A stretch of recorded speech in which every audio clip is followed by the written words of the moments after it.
काशी के रैदास की कथा कभी आपने सुनी हो। काशी में रैदास नाम के एक महात्मा रहते थे और ये बहुत बड़े महात्मा हैं, लेकिन जूता बनाने का काम, चर्मकार का काम, चमड़े के जूते बनाने का काम करते हैं। आंतरिक जो इनकी स्थिति है वो बहुत उच्च कोटि की है, लेकिन जन्म से ही इनका पेशा है, इनका काम है चमड़े के जूते बनाना। जूते बनाने का काम करते थे। एक दिन किसी धर्मशाला के बाहर बैठे हुए थे, गंगा दशहरे का दिन था। काशी में लोग गंगा स्नान करने के लिए जा रहे थे। तो इतने में ही कोई ब्राह्मण देवता भी जाने लगे वहां से, और ब्राह्मण देवता जल्दी जल्दी स्नान के लिए भागे जा रहे थे। तो उनका जो जूता था वो नीचे से फटा हुआ जूता। रैदास ने दूर से देख लिया, नजर पड़ गई। रैदास ने आवाज लगाकर बुलाया कि गुरुदेव, ये जूता तो ठीक करवा लीजिए, और मैं बैठा ही किस लिए हूँ? मैं आप लोगों की सेवा के लिए तो मैं बैठा हूँ, इसलिए आप मुझसे जूता ठीक करा लीजिए। ब्राह्मण देवता का रुकना हुआ, उन्होंने जूता सही करवाया। रैदास ने वो जूता सिल करके दे दिया, और इतने में ब्राह्मण देवता ने कुछ पैसा निकाला और वो देने लगे। तो रैदास ने हाथ जोड़ दिए, कहा गुरुदेव नहीं, ये पैसा मुझे मत दीजिए, वैसे भी आप ब्राह्मण देवता हैं, काशी में जा रहे हैं गंगा स्नान के लिए, मैं आपसे क्या पैसे लूँगा? आप तो विप्र हैं, आप तो ब्राह्मण हैं, इसलिए हे देव मैं आपसे पैसा नहीं ले सकता। ब्राह्मण देवता ने कहा नहीं, देखो देखो तुमने मेहनत की है तो इसका तुम्हें कुछ ना कुछ तो मिलना चाहिए, ज़्यादा ना रखो तो थोड़ा तो ले लो, एक 8 आना 4 आना कुछ तो ले लो। तो उसने कहा रैदास ने कि नहीं महाराज मैं नहीं ले सकता।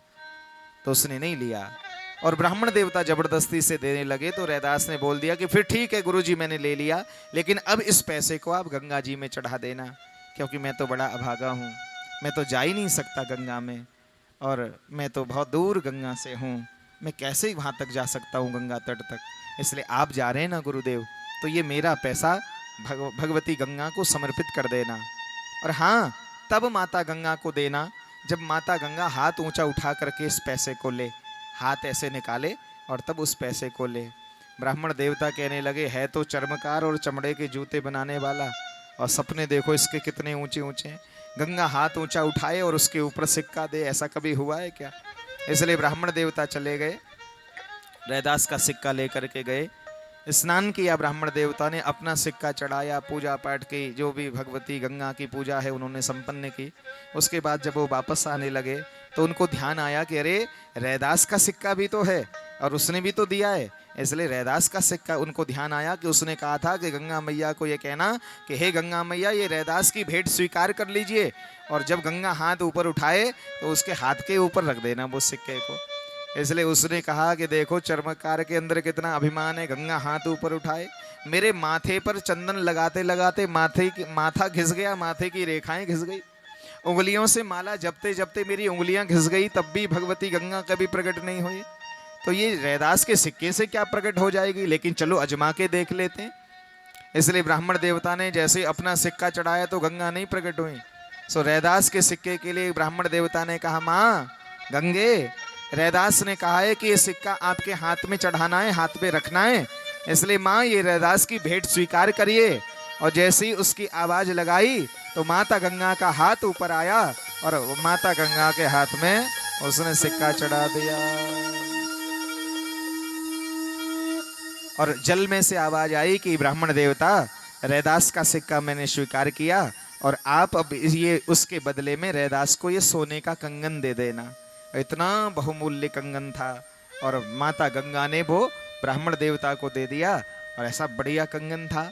चलते चलते ब्राह्मण देवता सोचने लगे कंगन बड़ा बहुमूल्य है, ये तो बड़ी कीमत का कंगन है, जौहरी को बेच दूंगा तो पैसा ही पैसा हो जाएगा, इसलिए किसी जौहरी को वो कंगन बेच दिया गया।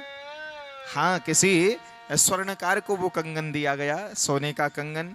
इतने में राजा पहुंच गए स्वर्णकार के यहाँ। रानी ने डिमांड की थी कि आभूषण खरीद के लाना। वहाँ के काशी के राजा स्वर्णकार के यहाँ पहुंचे, और राजा को कंगन बड़ा पसंद आ गया, और स्वर्णकार से राजा ने वो कंगन खरीद लिया, और रानी के यहाँ ले जा करके रानी के पास जाके रानी को दे दिया। रानी ने देखा कि वाह क्या कंगन है, हाथों में धारण कर लिया, लेकिन रानी झगड़ा करने लगी। रानी ने कहा एक ही लेकर के आए हो, ऐसा एक और क्यों नहीं लेके आए, दूसरा भी कंगन लेके आओ। राजा ने अपने मंत्रियों को, सैनिकों को भेजा कि बोले जाओ ऐसे ऐसे दूसरा कंगन ऐसा ही वाला लेके आओ। जौहरी ने कहा महाराज कंगन तो एक ही था, ऐसा दूसरा तो है ही नहीं, और दुनिया में ऐसा दूसरा बन भी नहीं सकता है, क्योंकि ये तो बड़ा अलौकिक कंगन है। ऐसी तो कारीगरी हमारे पास नहीं है कि हम ऐसा दूसरा कंगन बना दें। इसलिए उसने मना कर दिया। तो पूछा कि कंगन आया कहाँ से? बोले महाराज कंगन तो हमने ये थोड़ी कंगन बनाया है, ये कंगन तो हमें किसी ब्राह्मण देवता से मिला है। तो राजा ने सैनिकों को, मंत्रियों को भेजा, ब्राह्मण देवता को पूछा गया, ढूंढा गया। तो ब्राह्मण देवता ने आकर के राजा को कहा कि राजन, अरे ये कंगन तो बहुत ज़्यादा सस्ता है, ये तो बड़ा सस्ता कंगन है। कहा कैसे मिल गया इतना महंगा कंगन तुम्हें सस्ते में? बोले बस माता गंगा को सिक्का चढ़ाना पड़ता है, और एक सिक्का चढ़ाओ तो एक कंगन मिल जाता है, इसीलिए राजन ये कंगन तो बड़ा सस्ता है, माता गंगा को सिक्का चढ़ाओ तो कंगन मिल जाता है। तो राजा ने कहा कि फिर जितने भी हमारी राजधानी में सिक्के हैं सब इकट्ठे करो बोरों में। तो राजा ने सारे के सारे सिक्के बोरों में इकट्ठे करवाए, और राजा पहुंचे सिक्कों के बोरों को ले करके गंगा के तट पर, और उछाल उछाल करके सिक्के डालते और कहते, हे माँ गंगे ये सिक्के ले लो, कंगन दे दो, सिक्के ले लो, कंगन दे दो। लेकिन कोई गंगा प्रकट नहीं हुई। तो बहुत जब राजा थक गए सिक्के डालते डालते गंगा जी में, तो इतनी में कहा कि अंदर से आवाज आई कि कंगन तो तुम्हें मिल जाता, यदि यह सिक्का रैदास का होता तो तुमको कंगन मिल जाता। राजा गदगद हो गए, राजा प्रसन्न हो गए। उन्होंने कहा ऐसा कौन धर्मात्मा हमारे राज्य में है कि जिसका नाम स्वयं भगवती गंगा लेती है, इसलिए हे ब्राह्मण देवता मुझे रैदास के पास पहुंचाओ। तो ब्राह्मण ने कहा महाराज वही धर्मशाला के किनारे में वो टाट का बिछौना बिछा के जूते सिलने का काम करता है। तो राजा पूरी सेना को, अपनी सभा को, पूरे सैनिकों को, परिकर को लेकर के रैदास के पास पहुंचे, और रैदास को कहा कि भैया न जाने तेरे अंदर कौन सा ऐसा गुण है कि तेरा नाम तो स्वयं भगवती गंगा लेती है, इसलिए रानी के लिए एक कंगन और आवश्यकता है, इसलिए एक कंगन तुम और रानी के लिए तुम गंगा जी से मांग दीजिए। तो रैदास रो पड़े, और रैदास ने कहा कि हे माँ गंगे, तूने आज मेरा कितना मान बढ़ाया है, तूने कितना सम्मान बढ़ाया माँ, इसलिए यदि मेरा मन पवित्र है, यदि मेरी भावना पवित्र है, तो आज मैं गंगा के तट पर नहीं आऊँगा, लेकिन आज तुझे मेरे घाट पर आना पड़ेगा, मेरे घर पर आना पड़ेगा। तो चमड़े का पात्र था और वो पानी से भरा हुआ था, और अपना सिक्का निकाल करके रैदास ने कहा, हे मातु गंगे, आपने सुना होगा उसी दिन से ये नारा चला है, मन चंगा तो कठौते में गंगा। कहा माँ यदि आप ये स्वीकार करती हैं कि मेरा मन आपके प्रति पवित्र है, मेरी सद्भावना है, तो माँ गंगे आज आपको यहाँ इस कठौते में प्रकट होना पड़ेगा। और जैसे ही भगवती गंगा को उन्होंने पुकारा, तो उसी समय हजारों हजारों असंख्य आभूषण लेकर माता गंगा रैदास के चमड़े के कठौते में प्रकट हो गई। उस चमड़े के पात्र में भगवती गंगा प्रकट हो गई। बोलिए गंगा मैया के जय हो। माता गंगा प्रकट हो गई और असंख्य वो सिक्के, स्वर्ण आभूषण प्रदान कर दिए गए।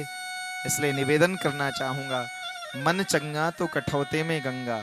तो जहाँ हमारी साधना पवित्र हो जाती है, जहाँ हमारी साधना सफल हो जाती है, श्रेष्ठ हो जाती है, तो देवता हमारे, माता गंगा हमारे पानी की बाल्टी में घर में ही प्रकट हो जाती हैं।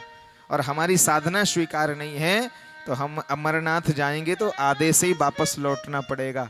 कभी ऐसा होता है, कोई सज्जन गए और इतनी बर्फ गिर गई, इतनी बर्फ गिर गई, रास्ता ब्लॉक हो गया, वापस आए तो उन्होंने कहा आप क्या करें? मैंने कहा घर में आप नहीं जा सकते बाबा के द्वार पर, लेकिन बाबा को तो शक्ति है, बाबा तो आपके दरवाजे पर आ सकते हैं, इसलिए आप भगवान का अभिषेक करिए। फिर उन्होंने यहाँ आकर के घर पे आके अपने फिर अभिषेक किया, भोलेनाथ का अभिषेक करवाया, 11 ब्राह्मणों को बुलाया, रुद्राभिषेक भोलेनाथ का वंदन पूजन किया। कहते महाराज ऐसा लग रहा है जैसे अमरनाथ के दर्शन हो गए मुझे आज। और ऐसी और सच्ची बात भी है, हम भगवान के द्वार पर ना जा सके क्योंकि हम तो असमर्थ हो सकते हैं, लेकिन भगवान तो शक्ति संपन्न है, वो हमारे दरवाजे पर आ सकते हैं। इसलिए भगवान का अभिषेक, भगवान का पूजन किया, वंदन किया। और माँ तो गंगा ने दिखाया लोगों को कि रैदास की भक्ति कैसी पवित्र है।